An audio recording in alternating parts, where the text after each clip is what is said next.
My name is Scott Knoll, and I'm the CEO of a company, AdSafe. And AdSafe is a company who's focused on making advertising more efficient for both buyers and sellers.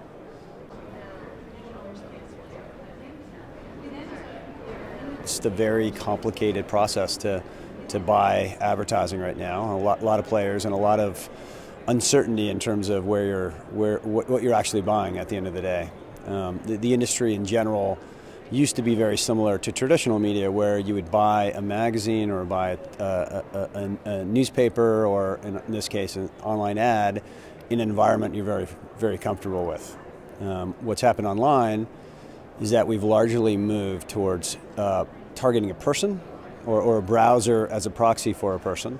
And what that means is, if you're focused on a person, you don't have any control over where the ad actually ends up.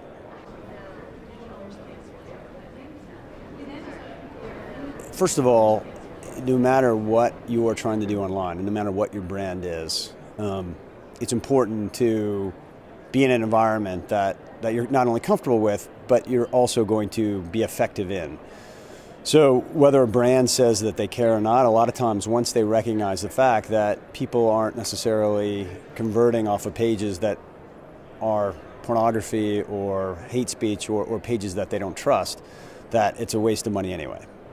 But having said that, the majority of brands we talk to are very concerned about where their ads are, and if they don't think there's a problem, once they actually see the pages that we've kept them from being on, they recognize the value in a hurry. And the truth of the matter is, if you're running a campaign that's 100 million impressions, and if only 1% of those impressions are on pages that are not appropriate, that's a million times that your ad's seen on some pretty bad stuff.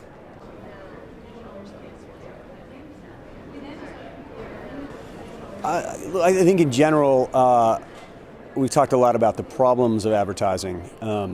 I see it as opportunities, and I think that as an industry, we've got a long ways to go, but it's an exciting time.